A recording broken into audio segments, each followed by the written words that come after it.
लोकसभा के चुनाव है, उसके लिए आंदोलन की हम रणनीति क्या करेंगे। जब तक, अगर मैं दोबारा वो बात कह रहा हूं, सरकार को चेतावनी आपके यहां से यह निवेदन लगा ले सरकार कि अगर 20 फरवरी से शुरू हो रहे कैबिनेट बजट सत्र के अंदर पुरानी पेंशन बहाल नहीं होती तो हरियाणा प्रदेश का एक एक कर्मचारी सड़क पर होगा और वोट फॉर ओपीएस की मुहिम को जन जन तक ले जाने का काम करेगा। और भाई, हिमाचल पहला ऐसा प्रदेश था, हिमाचल पहला ऐसा प्रदेश था जो वहां के जयराम ठाकुर ने हमारे ऊपर पानी की बौछारें चलाई थी 3 मार्च को। और मुख्यमंत्री मनोहर लाल खट्टर जी, उनके सहयोगी दुष्यंत चौटाला जी, जिन्होंने इसी पांडु पिंडारा की धरती पर वादा किया था। और ये धर्म कर्म की धरती है, यहाँ पर जो झूठा वादा करता है आने वाले समय में उसकी कभी औलादे भी सत्ता सुख भोगने का काम नहीं करेंगे।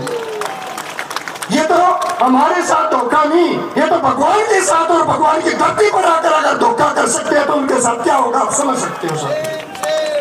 हिमाचल प्रदेश ने तो केवल पानी की बौछारें चलाई थी।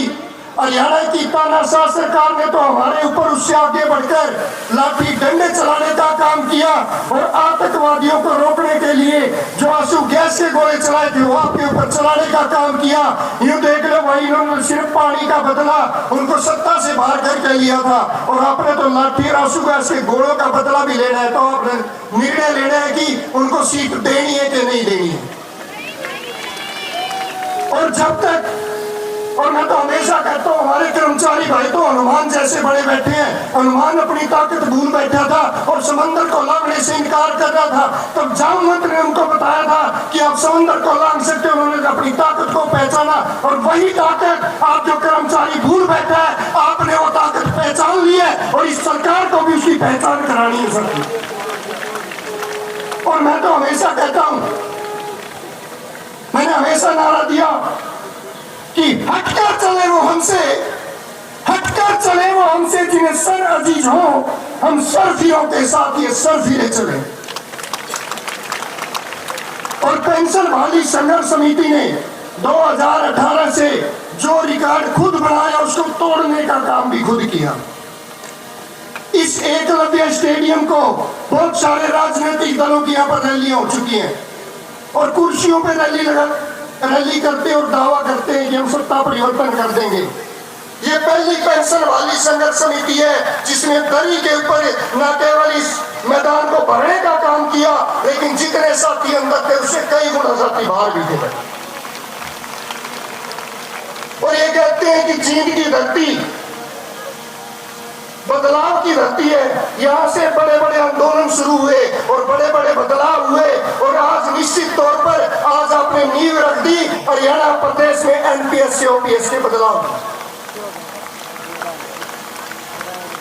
साथियों, हमारे बीच में समर्थन देने के लिए राज्यसभा सांसद दीपेंद्र हुड्डा जी हमारे बीच में पहुंच चुके हैं। जोरदार तालियों से उनका स्वागत तो जरूर करो। उनकी शुरुआत की, हम हर विधायक के घर पर अपना ज्ञापन देते घूम रहे थे, हर सांसद के दरवाजे पर अपना ज्ञापन देते हुए घूम रहे थे। तो न केवल हरियाणा बल्कि पूरे भारत वर्ष में इकलौते ऐसे सांसद थे जिन्होंने लोकसभा में आपकी आवाज उठाने का काम किया।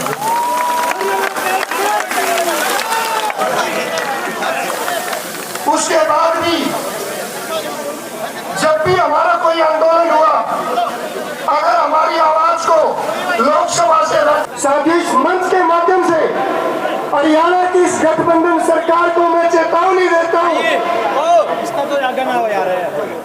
या तो आने वाले कैबिनेट सत्र के अंदर पुरानी पेंशन नीति को बहाल करे, नहीं तो हरियाणा प्रदेश का एक एक कर्मचारी वोट फॉर ओपीएस की मुहिम चलाकर इस सरकार को सत्ता से बाहर करने का काम करेगा। साथ दोगे साथियों मेरा, कितने साथी हमारे साथ देंगे? तो नारा लगाइए, vote for OPS, vote for OPS, vote for OPS. साथियों, आपने दूसरी बार शपथ ली है।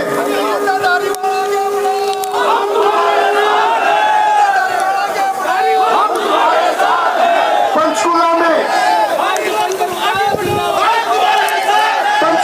पंचकुला में आपने पहले शपथ ली थी वोट फॉर ओपीएस की।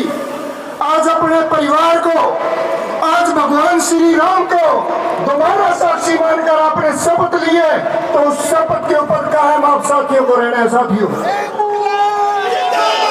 और साथियों, हिमाचल से मैं एक बात बता दूं, जब हिमाचल प्रदेश में हमारा आंदोलन जारी था, वहां की तानाशाह सरकार ने हमारे ऊपर पानी की बौछारें चलाई थी और मुख्यमंत्री जी ने एक बात कही थी, जयराम ठाकुर जी ने उस समय, कि अगर कर्मचारियों को पेंशन चाहिए तो चुनाव लड़ ले। तो हमने एक बात कही थी, मुख्यमंत्री जी चुनाव तो हम नहीं लड़ते, चुनाव लड़वाने का काम करते हैं, और अगर आपने पुरानी पेंशन बहाल नहीं की तो दोबारा सत्ता नहीं देख पाओगे। और उस पर हमारे कर्मचारियों ने मोहर लगाने का काम किया और वहां पर उस सरकार को बदलने का काम किया। और एक बात और बता दूं, यह बात मैंने नहीं कही, कहीं ये समझते हो कि हमने खोखले दावे कर दिए।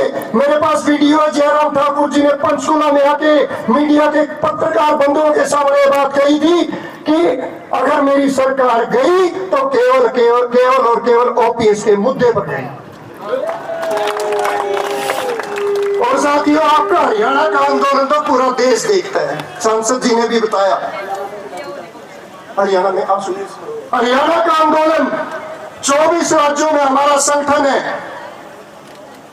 संगठन का राष्ट्रीय मुख्य संगठन सचिव होने के नाते मैं हर प्रदेश में, देश के हर कोने में इस आंदोलन को बुलंद करने के लिए गया। मैं वहां भी गया जहां कर्मचारी ना हमारी आवाज सुनते थे, ना हम उनकी आवाज समझ पाते थे, उनकी भाषा समझ पाते थे, लेकिन हमारी भावना एक थी, हमारा मुद्दा एक था। अगर ओपीएस होता तो हम जिंदाबाद के नारे लगाते, एनपीएस और सरकार होती तो मुर्दाबाद के नारे लगाने का काम करते। और साथियों, उसी संघर्ष की बदौलत 5 राज्यों में पुरानी पेंशन बहाल हो चुकी है। और आज इस मंच से मैंने पहले भी आपका साथ मांगा, फिर मांग रहा हूं साथियों, अगले 6 महीने साथ दे देना। अगले 6 महीने के बाद हरियाणा प्रदेश 6ठा राज्य होगा जहां पुरानी पेंशन बहाल होगी।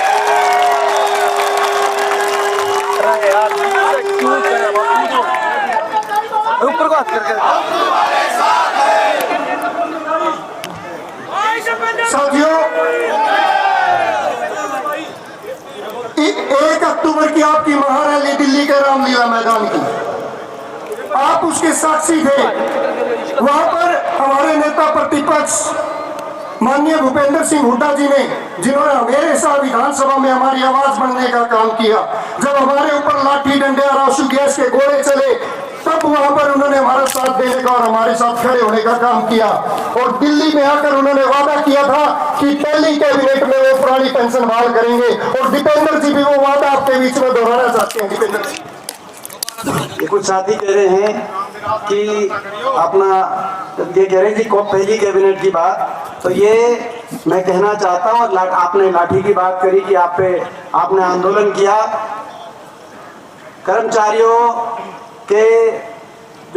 कर्मचारियों को लाठियां इस सरकार की झेलनी पड़ी। सरकार कांग्रेस पार्टी की आपके आशीर्वाद से बनेगी तो लाठियां नहीं, आपके हाथों में कलम की ताकत। और पहली कैबिनेट का पहला फैसला ओल्ड पेंशन स्कीम का हरियाणा में कांग्रेस।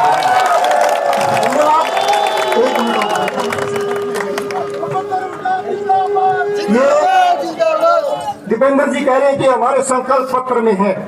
और साथियों, मैं इस सरकार को चेता देना चाहता हूं, हमारे कोई खोखले वादे नहीं है। पेंशन बहाली संघर्ष समिति कर्मचारियों का वो संगठन है जहां कर्मचारी पद विभाग और संगठनों की दूरी बुलाकर एक मंच पर है। और आज 5200 से ज्यादा गांव में हमारी कमेटियां बन चुकी हैं साथियों, जो धरातल पर जाकर वोट फॉर ओपीएस की मुहिम को लागू करने का काम करेंगी। तो आप सभी साथी और साथी, एक फैसला और हम लेंगे, वो फैसला। और राज्य कार्यकारिणी की अभी मीटिंग होगी और जो लोकसभा के चुनाव है उसके लिए आंदोलन की हम रणनीति क्या करेंगे। जब तक, अगर मैं दोबारा वो बात कह रहा हूं, सरकार को चेतावनी आपके यहाँ से यह निवेदन लगा ले सरकार कि अगर 20 फरवरी से शुरू हो रहे कैबिनेट बजट सत्र के अंदर पुरानी पेंशन बहाल नहीं होती तो हरियाणा प्रदेश का एक एक कर्मचारी सड़क पर होगा और वोट फॉर ओपीएस की मुहिम को जन जन तक ले जाने का काम करेगा। जय हिंद, जय भारत। हमारे जिला के जो प्रधान है, जिन्होंने बड़ी मेहनत करी इस ग्राउंड में, जिन्होंने दिन रात लगाया यहाँ की तैयारियों में, वो आपका धन्यवाद करेंगे। और मैं विशेष रूप से मेरी बहनों का, जिन्होंने जब साइकिल यात्रा थी, हजारों हजार बहनें सड़क पर आकर मुझे राखी बांध रही थी। मेरे भाइयों का जो 45 डिग्री की तपती गर्मी में कई कई घंटों तक हमारा इंतजार करके हमारा स्वागत करते थे, और हमारे बुजुर्गों का जो आशीर्वाद देने के लिए सड़क पर पहुंचते थे कि बेटा आप एक पवित्र मुहिम लेकर निकले हो, आपकी विजय होगी, और उस विजय पर मोहर लग चुकी है भाई साहब। तो मैं निवेदन करूंगा कि मैं सबसे पहले जिला जींद का तमाम जिला राज्य कार्यकारिणी का, तमाम जिला कार्यकारिणी का, ब्लॉक कार्यकारिणी का, और एक एक भाई और बहन का जो यहाँ पर पहुंचे, जो 6 से 7 घंटे हो गए लगातार धूप में बैठे रहे, और जो हमारे जितने साथी खड़े हैं उससे 4 गुना साथी बाहर जा चुके हैं, उन तमाम साथियों का यहाँ पहुंचने पर धन्यवाद करता हूँ। जोगिंदर लोहान जी,